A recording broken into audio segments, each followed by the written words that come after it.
All right, everyone. I have Lynea Carver here, who I wanted to bring on to talk about the new NAR ruling. Lynea is a beloved client of ours and a coach in our program, and she's an agent based out of the state of Washington. And they've actually been dealing with similar things for a little while now. So I think she's in a great position to talk about the potential effects that this is going to have. So, Lynea, why don't you give a really quick introduction, and then let's just get into it. Yeah, hi. You introduced me pretty well, Eric. I try my best. I've been in the business since 2018. We actually in Washington we did a lot of implementation of a lot of the changes that are coming in 2019. I'm a team leader here. I have a small team, and so yeah, I'm here. Awesome. So let's get right into it. I mean, there's a lot of people who are, concerned. I think the reason we wanted to make a video about this is because it will generally affect most people's businesses, at least how they go about it. Yeah. And so I want to talk about the actual ruling first. Like, what does it mean? Is it probably going to go through or not? And then what is your advice to agents on how to actually deal with this, given that you've already had to deal with this to a degree? So why don't you start by just summarizing the rule for everyone, just so we make sure anyone watching actually understands what's happening? Yeah. So there's two big changes that I've seen. And it's a proposed settlement. So it's not approved yet. So I want to make that very clear. The likelihood of it getting approved is high, in my opinion. I don't have any research to back that up. It's just an opinion. But the two big changes that are happening is a required written services agreement for the buyer's agent. And the second is that the a buyer's agent commission is no longer to be disclosed on the MLS, that everything will have to be, any commissions will have to be negotiated offline. Those are the basic summary. Yeah, so that's really going to change the way that a buyer approaches a client, right? Yeah, that an agent approaches a client. Yeah, I think there's going to be a few things. First of all, the buyer's agency agreement, that really shouldn't be a big deal. Like I don't, and that's not what I hear most people kind of up in arms about. I hear most people up in arms about the commission side of it. But the buyer's agency agreement really shouldn't be a big deal. Like if you're used to getting a listing agreement signed, just get used to getting a buyer's agreement signed. Not a big deal. Yeah. One theme I've noticed with this is like generally the more experienced agents are less concerned because they know how to have that conversation. I think before I said buyer and a client, but anyways, agent and a client. Yeah. So, you got it. Basically, I think that, most experienced agents know their value, and they've been through enough experiences where they know that the people they've served as a buyer's agent are happy, and there's value to be had there. And it's just about getting used to, like you said, negotiating that ahead of time. I think there's also some technical differences as well. Like one thing is you cannot make more than what you negotiate in that initial agreement, even if the seller offers it, correct? Yeah, that's what they're saying. So how do you think agents should really be approaching this? Like, can you share anything that you're doing already in this process with your buyer clients? Well, the first thing is when it comes to getting that agreement signed up front, that's when we're actually having the commission conversation. And we actually, in our MLS, I don't know what this is going to look like long term, but in our MLS, we actually have the buyer designate what happens if the commission is more than what the buyer agreement says. So let's pretend the buyer's agreement is at 2.5%, but the seller's offered 3%. We actually have that conversation up front, and we basically ask the buyer, okay, if they come in at 3% and we're only signed at 2.5%, what would you like to happen to that? Would you like that to go back to the seller? Would you like that to go to the firm, the buyer firm? And the buyers sign off on that. So I don't know if that's actually going to change. If it doesn't change, great, because then my thought process is we really need to be having more of a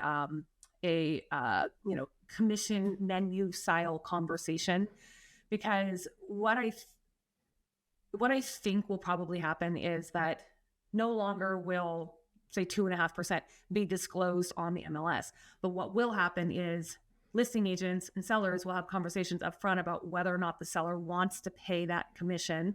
And if they don't, no problem. But if they do, it's just going to be in a back end agreement. And so buyer's agents are going to have to pick up the phone to call the listing agent to see if there is a commission offered by the seller.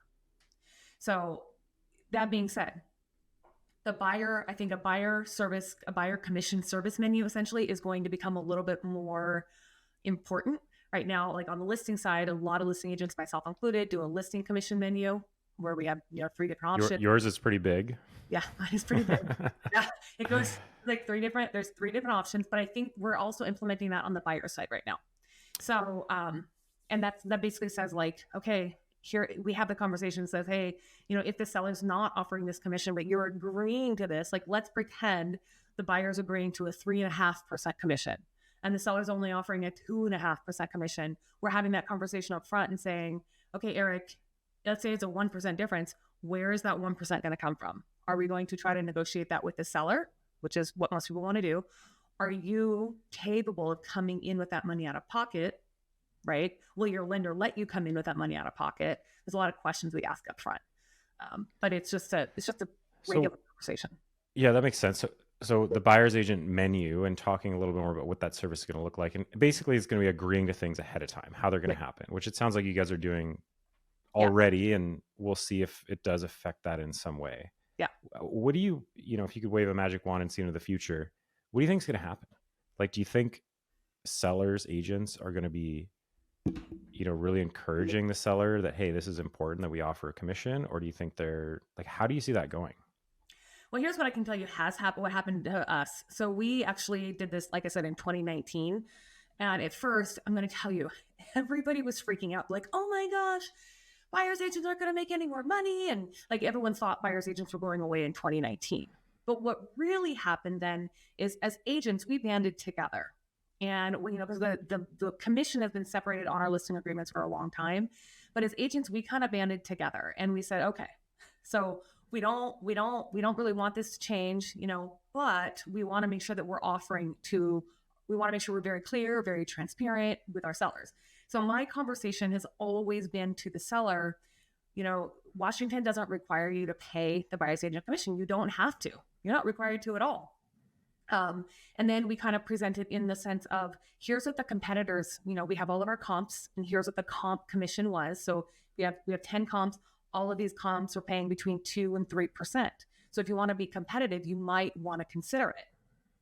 And I think that's kind of what we've been doing. So if I wave a magic wand and say, that's what I think is going to happen in the future, I think that in most cases, if it's allowed, that will be what happens.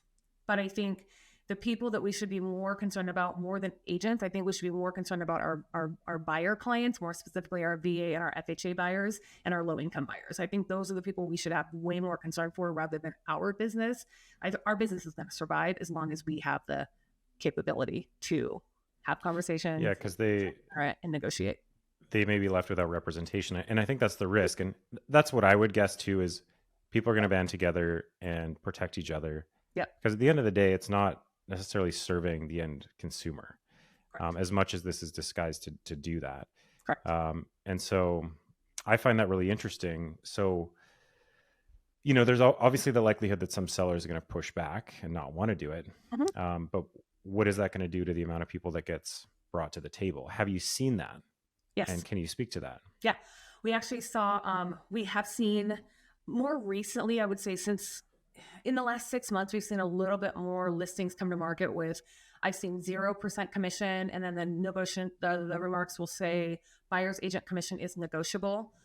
I've seen 1.5%. But the ones that I saw that were really low, I actually didn't see that impact the time on market or the sales price. But what I think, so I think they're obviously still going to sell, but inventory is also really low. But the other side, the other side of the coin is, let's pretend you're in a multiple offer situation and you have a buyer's agent who's coming in with a 2.5% commission offer and a buyer's agent who's coming in with a 2% commission offer, and every other term is the same, right? I think the buyer's agent commission is going to be what could potentially risk a buyer from not getting a role or not getting an offer accepted in a multiple offer situation. Interesting. So you think if there is a discrepancy in the buyer's commission, that might influence the seller's decision a little bit. Yeah, that's kind of where the conversation up front would be like, I gave the example of if the commission is more, this is where do you want that to go? But I think it would be the same if it was, hey, I know we're agreeing to this, but if it comes down to the buyer's agent commission being a negotiable term on like a multiple offer situation, where is that additional money going to come from? So I think that's where we kind of have to set our expectation with our clients and say, like, if we want 2.5%, but the winning offer is at 1.5%, okay, I'm willing to go 1.5% from the seller, but I still need to get my 1% from you, or we just have to accept less. Totally. And the interesting thing about these things is, every broker out there is talking about this right now. Yeah. Every leader, brokerage, everybody is working to get this straightened out for people, prepare them. And I think that is the big thing that's worrisome for people, because if you are new, how do you have that conversation? How do you navigate that? Right. So that was going to be my next question for you, is how do you recommend people navigate that conversation? Or do you have any tips for people who've never really had to negotiate their buyer's agency agreement? My favorite thing that I like to say to my clients, because a buyer's agency agreement has been a mandatory for me and for anyone in my business, as long as I've been in the business. And the way I've always explained it has been, look, if you want me to be able to serve you at the highest level, you have to understand I'm fully invested in you and this adventure. If I don't help you find a home, I don't get compensated. So I want you to know that. But because I am going to be investing a lot of time, I am going to be investing a lot of energy and using all my resources, I want to make sure that we are in agreement in writing that I'm going to be compensated at the end. And so that's kind of how I started. And most of the time, like, I've never actually had somebody say no to signing a buyer's agreement ever. They've all been like, yeah, absolutely.